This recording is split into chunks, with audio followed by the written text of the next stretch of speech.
Ya kan udah lanjut, katanya lanjut Nabila, bercanda, ada bercanda. perceraian yang Ya. dosa itu seperti apa? Perceraian seperti apa yang buat dosa itu, Ustaz? Maksudnya perceraian yang dosa itu seperti apa gitu menurut Iya, fikih Islam? iya. Oke. Jadi perceraian dalam fikih Islam, talak dalam dasarnya itu perbuatan yang halal, tapi dibenci oleh Allah. Tapi perceraian bisa menjadi berdosa haram kalau tidak dilakukannya dengan cara yang tidak sesuai dengan syariat atau bertujuan untuk menzalimi salah satu pihak. Jadi perceraian itu dianggapnya berdosa.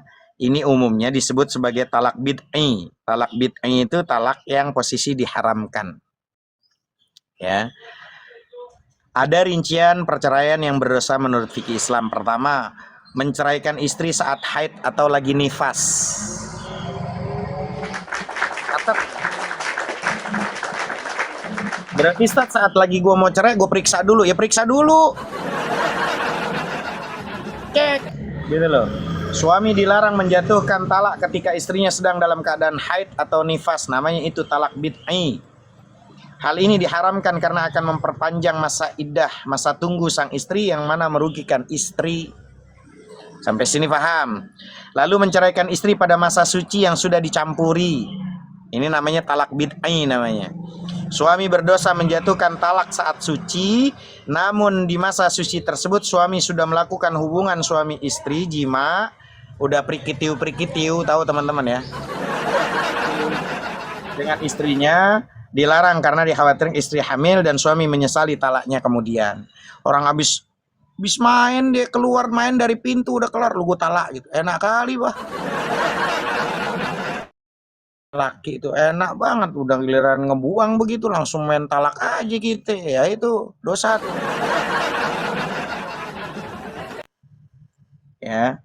Juga menjatuhkan talak 3 sekaligus, mengucapkan saya ceraikan kamu talak 3 sekaligus atau talak 1 yang diulang-ulang dalam satu majelis. Jumhur ulama menganggapnya jatuh talak 3 dan talak bain kubro, dan perbuatan ini haram karena merendahkan sakralnya pernikahan.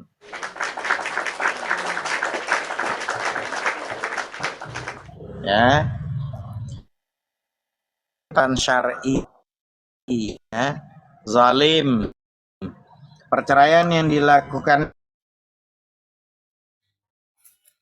usaha perbaikan tanpa islah terlebih dahulu. Jika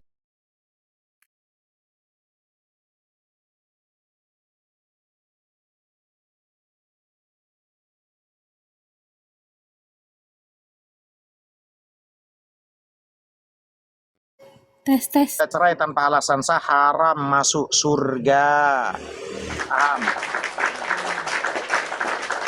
Kecuali saya minta cerai karena badannya bau. Ah, boleh. Boleh itu. Kenapa kau minta cerai? Nggak mandi-mandi badannya bau, Ustadz. Boleh. Berarti ada alasan. Paham Oh. ya? Nabila ya? Ya, berarti boleh dong, Pak. Ini kan adik aku tuh gini. Suaminya itu udah berapa bulan katanya nggak kerja-kerja. Yang nafkain itu adik aku. Kata nggak mau kerja. Terus apakah dosa itu adik aku minta cerai itu, Ustaz? Sedangkan udah punya anak. Enggak dosa Nggak mau kalau dia kerja memang suaminya. tidak menafkahi, ya toh? Tidak Iya, menafkahi, terus dia ada alasan dan dia enggak dosa karena memang ada alasan iya, syar'i kan. iya, iya, iya. Tapi kan kemarin kita udah edukasi kan, Belum, itu betul mah ada nggak? beda lagi. Enggak, kemarin kan udah saya Oh iya, iya. edukasi tentang ada Iya. orang yang minta cerai istrinya karena alasan suaminya udah nggak kerja lagi, Oh nggak iya, iya. kreatif, cuman duduk ngerokok dan segala macam. Dan saya ibaratkan seperti kulkas yang diisi untuk baju pakaian, Iya. gitu loh. Jadi dia nggak dapat dengan tujuan primernya. Primernya suami itu tujuan utamanya suami itu untuk mengkonter dosa-dosa Anda, wahai para istri. Kalaupun toh Anda memberikan nafkah kepada suami, maka nafkah Anda sedekahnya 2 kali lipat ketimbang Anda bersedekah kepada yatim piatu.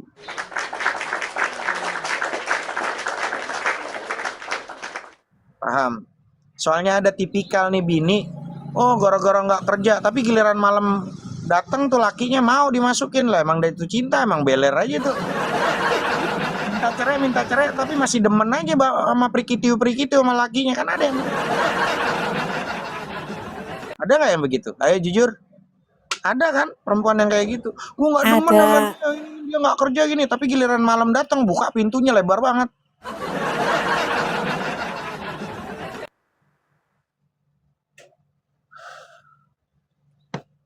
Paham ya? Paham Ustadz, makasih. Ustadz nanya dong, Iya dong. kalau dicerainya lewat telepon itu gimana itu Ustadz? Kalau dicerainya lewat apa? Lewat telepon. Sah. Mau lewat telepon diceraikannya, lewat gorong-gorong, mau lewat apa, lewat laut, sah. Yang penting yang menceraikan suaminya. Mau lewat surat, mau lihat video call, kamu saya ceraikan, tapi pastiin dulu tuh suaranya suara suaminya. Ya iya tuh. Ngelek Ustadz, ngelek.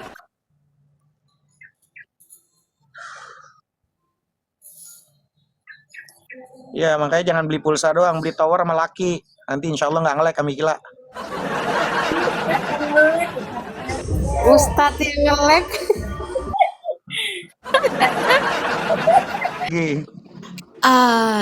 Ini kan ada tuh, kan kadang ada perkawinan ya tiap hari berantem sampai pukul-pukulan atau gimana, terus kemudian mengeluarkan kata talak.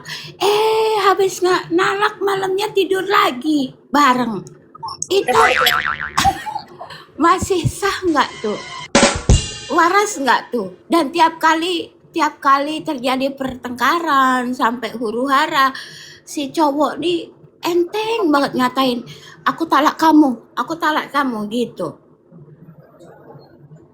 Ya kalau di dalam kompilasi hukum syariat al-aslu fil af'ali taqayyudu bil hukmi syar'i, kalau kita belajar syariat dengan lintas madhab, yang namanya rujuk itu ya lebih afdal itu dengan lisan.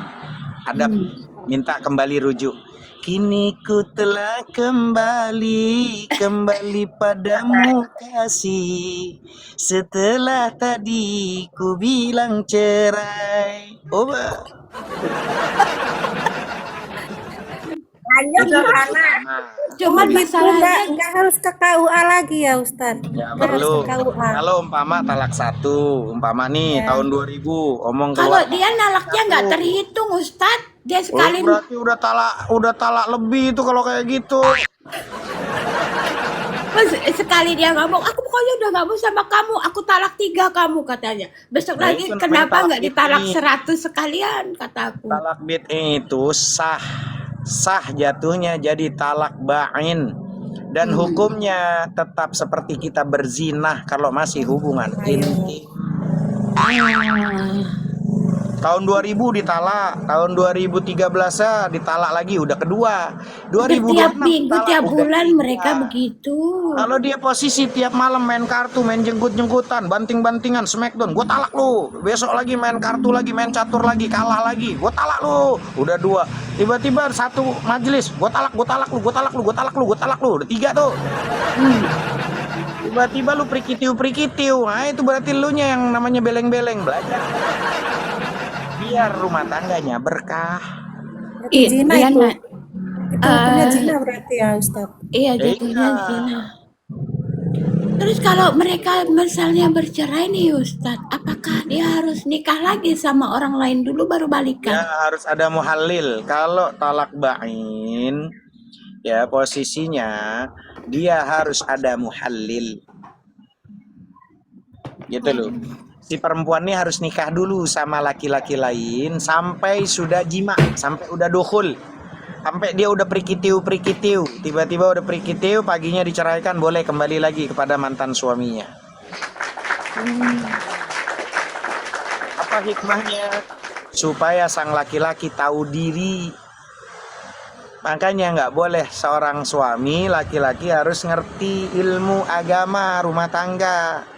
Jangan kau malah dikit-dikit cerai. Ya, tujuannya supaya bisa menghargai harkat martabat wanita, jangan dianggap kayak barang. Kalau posisinya perempuan yang minta itu gimana, Ustadz? Ya jangan mau disuruh posisi nungging kayak nyungsep, jangan mau, udah haram. Apa maksudnya Mikila? Maksudnya apa? Maksudnya kan perempuannya nih yang suka kadang-kadang kan seorang aku punya temen apa namanya kalau bertengkar itu pasti istrinya gitu kalau ini tuh suka cerain aku kembaliin aku sama orang tua gitu tuh Nggak kayak kepake itu Kak, nggak Itu kepake nggak film ini. sah. Walaupun istri itu teriak nyampe 1 miliar kali minta cerai, dia nggak sah. Iya, nggak bisa. Kalau umpama suami nggak bilang, iya gue iyain, nah jadi itu cerai tuh. Berarti makanya jadi perempuan jangan lemes. Ceraiin gue, tapi dicerain sambil main. Oh mau? Main kartu maksudnya. Nggak lain, Mbak. terus Ustadz ini mah nanya Banyak saya kali sih masalahnya kawan. Ini gara-gara Nabila nih sama Mikila nih panjang kali hidupnya. Ustadznya kalau giliran dia giliran nanya aja nih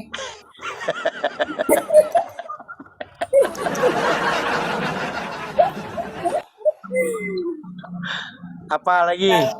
enggak kan ini ya anak saya yang pertama kan apa namanya sampai sekarang itu dia benci sama ayahnya gitu kan. Ganti ayah baru lah. Ih, Ustadz, ngomong tuh jangan nyerempet-nyerempet tepi jurang, Ustadz, banyak yang ngeres. Jadi Iya, apa? orang anaknya benci sama ayahnya. Ayahnya udah mantan kan? iya, Karena kan nggak ada mantan anak kan nggak ada, mantan ayah nggak ada kan? iya. Makanya mamanya suruh ganti ayah baru. Ya kan udah ganti itu sama almarhum kan udah ganti cuman sampai sekarang itu anak aku tuh waktu kemarin juga waktu almarhum meninggal juga dia bilang awas mama kalau balikan lagi sama si Iyep manggilnya aja bukan bapak tapi Iyep. Jangan balikan makanya Mikila. Enggak. Lu muter, jangan lu posisi balik badan. Kalau dulu lagi olahraga kan balik badan. Lu jangan balik, muter dulu. Tapi ke situ lagi kalau lu seneng. Sama aja tuh mah. Iya maksudnya Ustaz, maksudnya aku posisi sebagai mamanya itu kamu nggak sih sampai anak kayak gitu gitu maksudnya. Gini ya Mikila, ini edukasi ini beneran nih. Nanti Bunda Rosa atau Margi serius nih, ini serius nih. Serius. Tadi guyon. Gini teman-teman. Anak bisa benci sama ayahnya. Biasanya itu ada faktor daripada sumbangsih dari seorang istri juga. Betul atau tidak? Itu kebanyakan tuh. Enggak, aku nggak pernah jelek-jelekin ayahnya, enggak Emang pernah. susah. Cuman Emang gini, susah. Ustaz, Kalau udah ngomong masalah jujur tuh agak susah. cerai lewat telepon. Ya kalau diceraiin kan dulu kan, Amikila Iya, bukan Ustaz, dicerain ke depan iya, ini enggak. kan Ya lanjut. awalnya. Nah, udah kayak gitu kan sampai dari cerai itu kan nggak pernah ada kabar kan gitu sampai sampai aku singkat ceritanya sampai aku kerja sendiri sampai segala sampai 13 tahun. Nah, anak SMA kelas 2 itu baru tahu bahwa itu tuh bapaknya gitu karena dia emang tidak pernah muncul, tidak pernah ngasih nafkah, tidak pernah semuanya tidak pernah lah gitu. Aku berjuang sendiri sampai 13 tahun aku menjada dari suami pertama kan. Udah gitu dia kelas 2 SMA itu ada yang ngasih tahu tuh bapak kamu di situ rumahnya gitu. Otomatis kan aku bilang aku nggak pernah ngejelek-jelekin bapaknya apa gimana gitu. Iya ada katanya tuh bapak kamu pulang tuh dia pulang katanya mau ke sana nggak ketemu sama bapak. Nah awal mulanya ke sana lah. Aku nggak tahu kalau dia ketemu ke sana itu ngomong apa aku nggak tahu. Yang jelas nganterin aja lah gitu. Dia pulang-pulang nangis Ustadz katanya oh ngejelek-jelekin mama. Nah dari situ singkat ceritanya kayak gitu katanya saya dijelek-jelekin sama bapaknya itu. Dari situ dia mulai benci sama bapaknya sama sekali nggak mau. Aku nggak pernah cerita Ini bapak pelajaran kamu tuh dulu penting. kayak Ini gini. pelajaran penting edukasi untuk para bunda-bunda yang single mom yang sudah bercerai. Sejelek apapun tingkah laku mantan suami Anda, dia adalah ayah dari anak Anda juga. Nggak ada seorang ibu yang ingin memiliki anak yang durhaka sama ayahnya. Kalau Anda adalah seorang istri yang salehah, maka Anda akan selalu menanamkan kebaikan-kebaikan yang menyebabkan anak takut kepada Allah. Kalau Anda istri yang salehah, jangankan 13 tahun, kalau perlu 130 tahun Anda kerja kalau perlu. Jangan 13 tahun, kalau perlu 130 tahun Anda kerja umpama. Tetap Anda itu harus posisinya menasehati anaknya dengan baik. Nah, takutlah sama Allah, dia ayahmu. Di dalam dunia ini, nak, tidak ada satupun manusia yang tidak ingin posisi bertanggung jawab kepada anaknya. Banyak faktor, nak, barangkali memang dunia saat ini tidak baik-baik saja sama ayahmu. Ayahmu pasti sudah berusaha ingin nyenengin ibumu, ingin nyenengin kamu dari mulai kecil dahulu. Hidup ini nggak bisa bohong, teman-teman.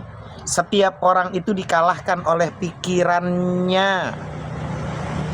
Itulah kenapa mereka memilih begitu banyak sakit dan juga kesedihan. Paham? Setiap orang pasti akhirnya sering dikalahkan oleh pikirannya sendiri.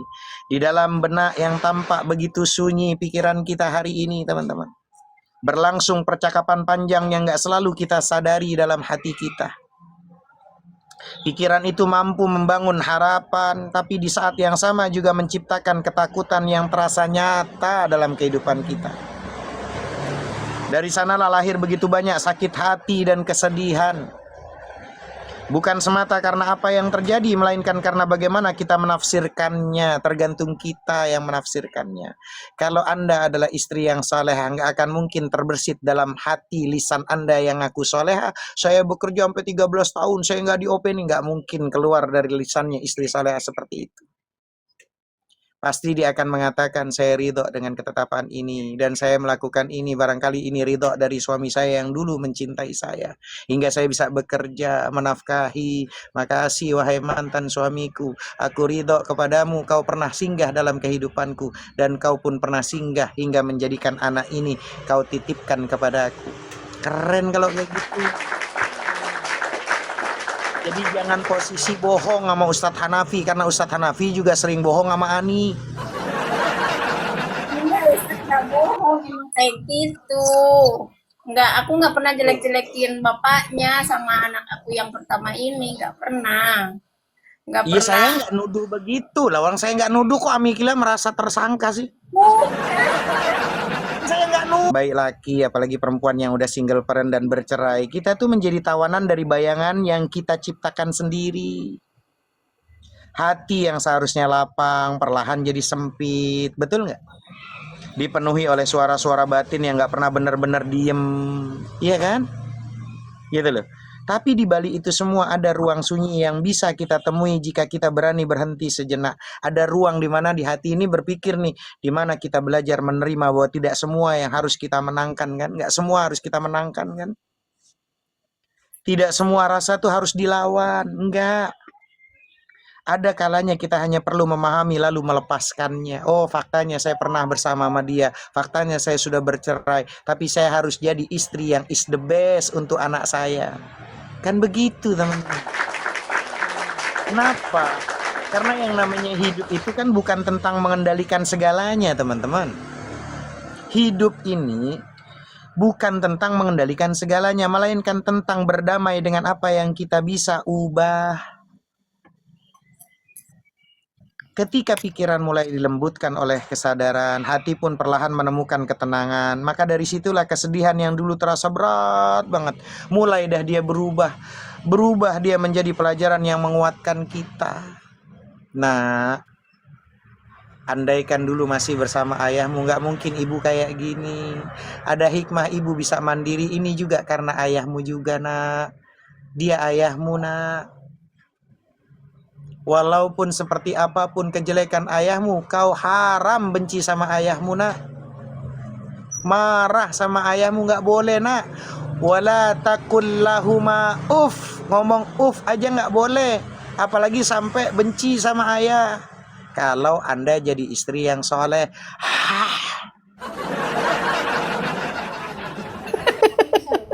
Hanya itu kepedesan itu tuh. Panas itu Ustaz. Ya udah, Meskipun tapi itu kalau nggak ngasih nasihatin nafkah gitu. sampai nangis Meski udah. Aku kalau nasehatin tuh dianya masih ini gitu, masih udahlah, malah dianya udah mama jangan ngomongin. Iya, dia bilang gitu. ada orang yang nasehatin nangis tuh banyak faktor, Amikila. Saya pernah nasehatin Ani itu sampai nangis karena kaki saya keinjek sama ponakan, keinjek meja, nangis saya. Ada yang nangis gara-gara begitu nasehatinnya karena kaki saya keinjek meja, sakit saya nahan.